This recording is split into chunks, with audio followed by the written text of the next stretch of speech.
여러분, 정말 엄청난 소식이 나왔습니다. 바로 우리나라 주식시장의 심장, 한국거래소가 완전히 전면적으로 개편된다는 건데요. 오늘 이 시간에는 한국 증시의 판도를 뒤흔들 이 거대한 계획이 대체 무엇인지, 그리고 이 변화의 소용돌이 속에서 우리가 찾아낼 수 있는 숨겨진 보석은 과연 무엇일지 하나부터 열까지 샅샅이 파헤쳐 보겠습니다. 그래서 오늘 우리가 뭘 알아볼 거냐면요. 먼저 정부의 폭탄 선언 내용부터 시작해서 왜 이렇게까지 시장을 뜯어고치려고 하는지 그 이유를 살펴볼 겁니다. 그리고 진짜 재밌는 거 한국거래소의 진짜 주인은 누구인지, 또 가장 중요한 거죠. 이 기회 속에서 우리가 주목해야 할 숨겨진 보석 같은 종목은 뭔지, 마지막으로 투자자로서 뭘 꼭 기억해야 하는지까지 싹 다 짚어보겠습니다. 자, 그럼 첫 번째 순서입니다. 대체 무슨 발표가 있었길래 이렇게 시장이 들썩이는 건지, 그 폭탄 선언의 내용부터 한번 자세히 뜯어보겠습니다. 이 말을 한번 보세요. 단순한 조직 개편이 아니라 시장 기능과 역할을 재정의하는 일이다. 이게 그냥 하는 말이 아니에요. 대통령 정책실장이 직접 나서서 이 정도 스케일의 비전을 밝혔다는 건 뭐랄까, 그냥 좀 고치는 수준이 아니라 아예 판을 새로 짜겠다는 거거든요. 정말 강력한 의지가 느껴지죠. 그래서 정부가 내놓은 계획이 뭐냐? 아주 명확한 3단계 로드맵이 있습니다. 첫 번째, 거래소를 지주회사 구조로 바꿉니다. 두 번째, 코스피랑 코스닥을 완전히 떼어놓고요. 그리고 마지막 세 번째, 거래소 자체를 주식시장에 상장, 즉 IPO를 하겠다는 겁니다. 와, 스케일이 정말 어마어마합니다. 아니 근데 도대체 왜 이렇게까지 하는 걸까요? 그냥 잘 굴러가고 있는 것 같은데 이렇게 대대적으로 뜯어고치는 데에는 다 이유가 있겠죠? 그 속내를 한번 깊숙이 들여다보겠습니다. 이 그림을 보시면 확 와 닿으실 거예요. 예전에는 코스피, 코스닥, 파생상품 시장까지 전부 한 집에 살았어요. 그러다 보니 서로 눈치 보고 좀 보수적으로 운영될 수밖에 없었죠. 정체성도 애매했고요. 근데 이걸 어떻게 바꾸냐? 지주회사라는 큰 틀 아래 코스피와 코스닥을 각각 독립된 자회사로 만드는 겁니다. 이제 각자 알아서 전문성을 키우고 서로 경쟁하면서 시장을 더 활기차게 만들려는 거죠.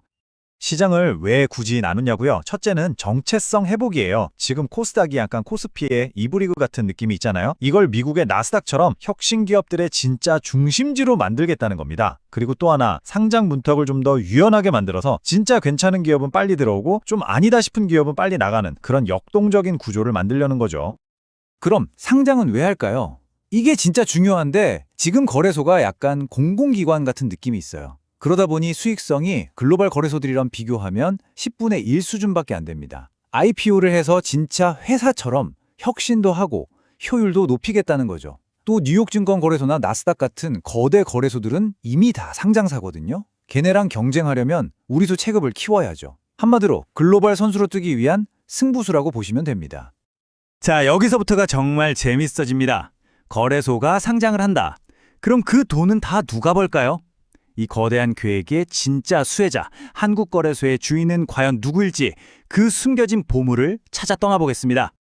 네, 상장을 하려면 일단 지금 주인이 누군지 알아야 하잖아요. 지금 한국거래소 주식은 누가 가지고 있을까요? 현재 한국거래소는 비상장 회사입니다. 주식은 대부분 국내 증권사나 선물사들이 가지고 있어요. 근데 이게 왜 중요하냐면 IPO를 하게 되면 이 회사들이 가진 주식 가치가 말 그대로 재평가됩니다. 지금까지는 장부상에 그냥 얼마 이렇게 적혀 있던 게 시장에서 제대로 된 가격을 받게 되는 거죠.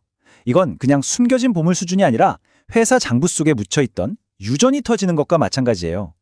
물론 한 증권사가 5% 이상은 못 가지게 되어 있지만 이 보물이 어디에 가장 큰 영향을 미칠지 핵심 플레이어들을 한번 살펴보겠습니다.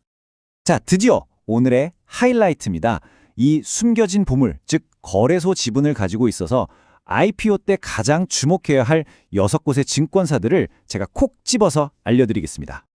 첫 번째, 상상인증권입니다. 시가총액이 약 810억 원이에요. 이 회사가 최근에 시장의 관심을 확 받았는데 가지고 있던 거래소 지분 일부를 현금화했기 때문입니다. 2024년 말에서 2025년 초 사이에 보유 주식 5만 주를 다올투자증권에 팔았어요. 근데 팔고 나서도 여전히 약 2.87%, 그러니까 57만 주가 넘게 남아 있습니다. 투자 포인트는 이거예요. 최근에 판 가격이 주당 30만 원 수준이었는데 이 가격을 지금 남은 지분에 그대로 적용해 보면요. 지분 가치만 약 1,700억 원이 넘는다는 계산이 나옵니다. 상상인증권 전체 시가총액을 그냥 뛰어넘는 말 그대로 숨겨진 보물인 거죠. 두 번째는 이화증권입니다. 시총은 약 1,700억 원. 1962년에 세워진 아주 역사가 깊은 증권사고요. 한국거래소가 주식회사로 처음 만들어질 때부터 지분을 가진 원년 멤버 중 하나입니다. 정확한 지분율은 공시에서 딱 확인하기는 어렵지만 업계에서는 보통 1.5%에서 2% 정도 가지고 있을 거라고 봐요.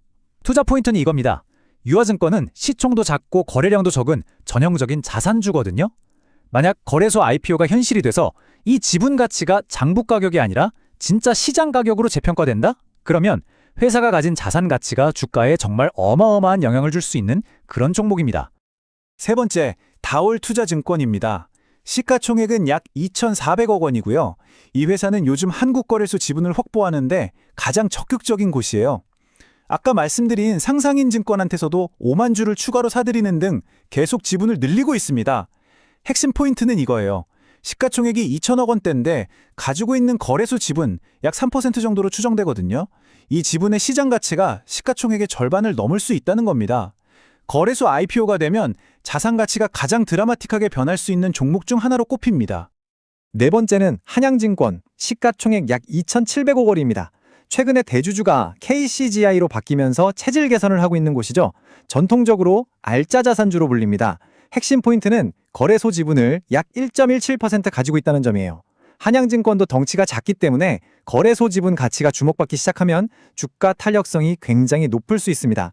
특히 새로운 대주주가 회사 가치를 높이기 위해서 이 숨겨진 자산을 어떻게 활용할 것인가, 이게 바로 관전 포인트라고 할 수 있겠습니다. 다섯 번째, SK증권입니다. 시가총액은 약 4,200억 원이고요. 우리에게도 아주 익숙한 증권사죠. SK증권 역시 거래소의 주요 주주 중 하나입니다.